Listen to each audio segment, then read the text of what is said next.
गोवा के मुख्यमंत्री प्रमोद सावंत ने ग्वालियर आकर मध्य प्रदेश सरकार की योजनाओं की सराहना की है। उन्होंने कहा है कि एक बार फिर से भारतीय जनता पार्टी मध्य प्रदेश में पूर्ण बहुमत की सरकार बनाएगी। ग्वालियर में जन आशीर्वाद यात्रा में शामिल होने आए गोवा के मुख्यमंत्री ने एक-एक योजनाओं की तारीफ की और कहा कि जनता को बड़ी संख्या में इनका लाभ मिल रहा है। इसलिए इस बार मुख्यमंत्री को जनता का पूरा आशीर्वाद मिलेगा। साथ में हमारे पार्टी के जो सभी नेता हैं उनका भी मैं बहुत बहुत स्वागत करता हूं। हमारे जिला अध्यक्ष चौधरी जी और हमारे यहाँ के मीडिया इंचार्ज श्री आशीष भैया और मेरे पूरे सभी दोस्तों, ग्वालियर की इस पुण्य भूमि पर मैं माननीय हमारे पार्टी के ज्येष्ठ नेता स्वर्गीय अटल बिहारी वाजपेयी जी, राजमाता विजयाराजे सिंधिया जी, इनको मैं आज याद करता हूँ। ये मेरा परम सौभाग्य है कि ग्वालियर की इस पुण्य धरती पे मुझे आने का मौका मिला, जहाँ पे हमारे दीनदयाल उपाध्याय जी का अंत्योदय का सिद्धांत यहीं से स्टार्ट हुआ और आज भी उसी अंत्योदय सिद्धांत पे दिल्ली से लेके हर एक स्टेट में हम जब सरकार चलाते थे तो अंत्योदय के तत्व पर ही हमारी सभी सरकारें चलती हैं। मैं आज ग्वालियर में हूँ, कल मैं इंदौर में था। जन आशीर्वाद यात्रा में जो हमारे मध्य प्रदेश की सरकार मुख्यमंत्री शिवराज सिंह चौहान ने जो निकाली है, लोगों का जन आशीर्वाद लेने के लिए, उस जन आशीर्वाद यात्रा में सहभागी होने के लिए यहाँ पे मौजूद हूँ। कल मैं इंदौर और बाकी 3-4 कॉन्स्टिट्यूंसी में जन आशीर्वाद यात्रा पे था। खुद मैंने 4 सभा एड्रेस की। जिस तरह का आशीर्वाद हमें पूरे मध्य प्रदेश में मिल रहा है, मुझे पूरा विश्वास है कि फिर एक बार यानी मध्य प्रदेश में भारतीय जनता पार्टी की सरकार, डबल इंजन की सरकार जी हाँ बिल्कुल आएगी, 2/3 मेजोरिटी से आएगी, ये मैं दावे के साथ कह सकता हूँ। और जिस तरह से हमारे यहाँ के मुख्यमंत्री शिवराज सिंह चौहान जी उर्फ मामा जी, जिन्होंने जो कार्य किया है, उस कार्य के लिए फिर एक बार यानी लोग फिर एक बार उनको यहाँ से चुन के देंगी, ये मैं निश्चित रूप से कहता हूँ। उससे पहले मैं माननीय प्रधानमंत्री नरेंद्र मोदी जी का बहुत बहुत अभिनंदन करता हूँ कि G20 का यशस्वी आयोजन के लिए और दिल्ली डिक्लेरेशन पे, जो दिल्ली डिक्लेरेशन हुआ, आज तक G20 की मीटिंग इस तरह से आयोजन नहीं हुआ था और G20 का बहुत ही यशस्वी आयोजन हमारे देश में माननीय प्रधानमंत्री नरेंद्र मोदी जी ने किया। और G20 के दिल्ली डिक्लेरेशन खास करके रिन्यूएबल एनर्जी, उस रिन्यूएबल एनर्जी के लिए जो सभी राज्य में आगे जा रहे हैं, हम गोवा राज्य में भी उसका निश्चित रूप से हम रिन्यूएबल एनर्जी के लिए बहुत बड़ा काम कर रहे हैं।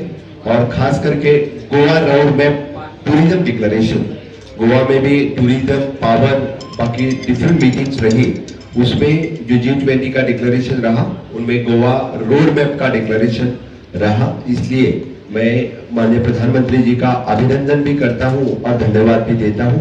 गोवा को मौका मिला, बाकी मध्य प्रदेश जैसे सभी राज्यों को उन्होंने मौका दे दिया है।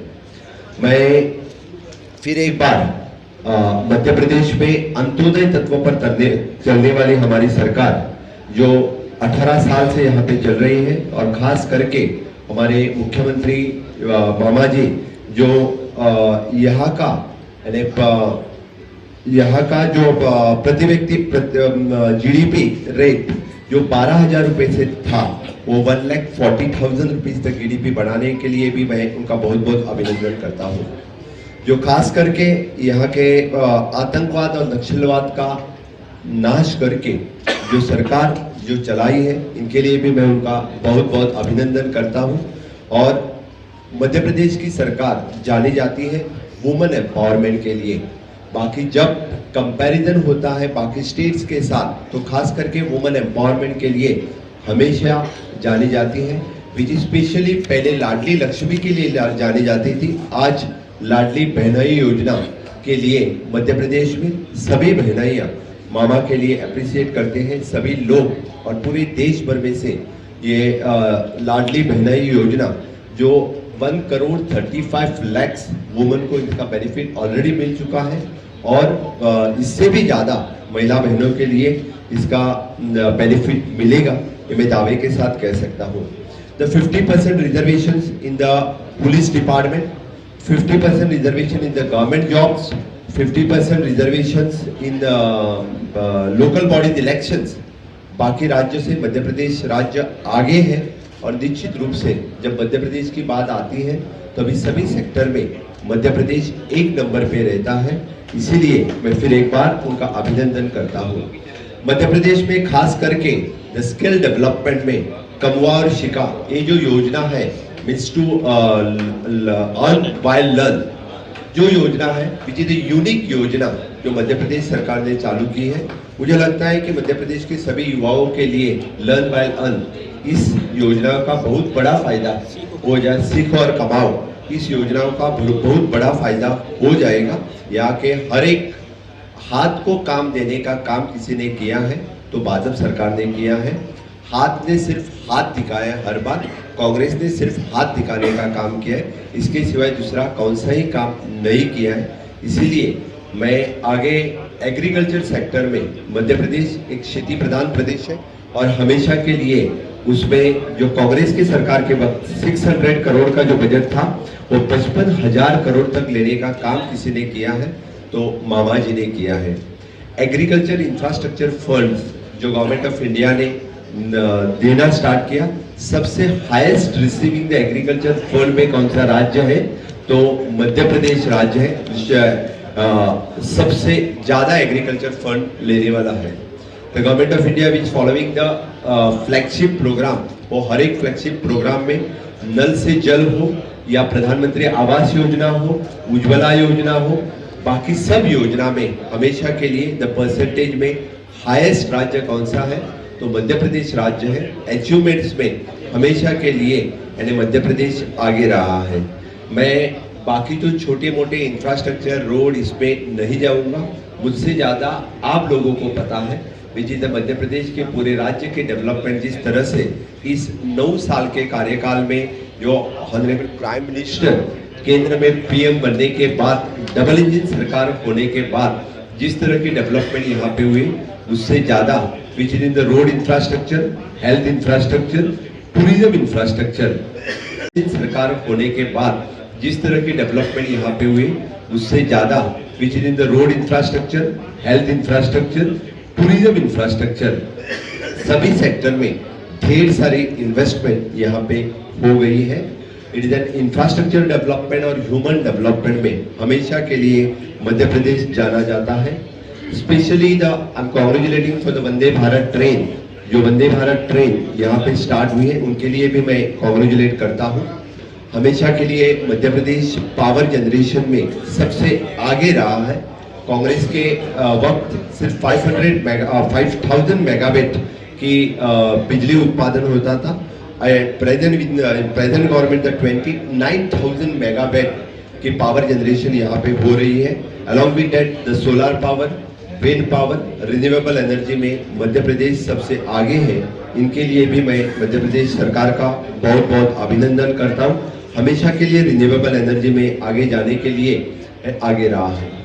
केंद्र सरकार की हर एक योजना जिस तरह से फॉलोअप करके लोगों तक पहुंचाना, इसके लिए मैं हमारे भारतीय जनता पार्टी के मुख्यमंत्री, कैबिनेट मिनिस्टर और खास करके मैं मेरे भारतीय जनता पार्टी के पूरे कार्यकर्ता का भी मैं अभिनंदन करता हूँ। योजना तो बहुत होती है लेकिन अंत्योदय तक पहुंचाना के लिए जो सरकार के साथ साथ संगठन का काम होना जरूरी रहता है, वही संगठन का काम हमारे भारतीय जनता पार्टी के कार्यकर्ता सभी लोग कर रहे हैं। इसलिए यानी गरीब कल्याण योजना हो, प्रधानमंत्री आवास योजना हो, प्रधानमंत्री जन आरोग्य योजना हो, हर एक केंद्र की योजना लोगों तक पहुंचाने के लिए हमारी मध्य प्रदेश की सरकार हमेशा के लिए आगे है। हेल्थ सेक्टर हो या एजुकेशन सेक्टर हो, यानी एजुकेशन सेक्टर में मुझे लगता है कि सीएम राइज योजना, जो कुछ योजनाएं हमेशा के लिए स्टेट की जानी जाती है, उसमें सीएम राइज योजना जो मध्य प्रदेश की है वो बाकी सरकार के लिए फॉलोअप करने जैसी योजना है। और हेल्थ सेक्टर में मुझे लगता है कि प्रधानमंत्री आयुष्मान भारत योजना के तहत मैक्सिमम मोर देन 3 करोड़ 60 लोग इस प्रधानमंत्री जन आरोग्य योजना के कार्ड के अंतर्गत यानी समाविष्ट हो गए हैं। इसी तहत मैं फिर एक बार यानी मध्य प्रदेश सरकार का बहुत बहुत अभिनंदन करता हूँ और 9 साल में जिस तरह से पूरे देश का विकास माननीय मोदी जी केंद्र सरकार से कर रहे हैं, कन्याकुमारी से लेकर कश्मीर तक आप देखो, from the clean India to the digital India, honourable prime minister started the first mission which is the clean India, digital India तक ढेर सारे मिशन ऑनरेबल प्राइम मिनिस्टर ने स्टार्ट किए हैं।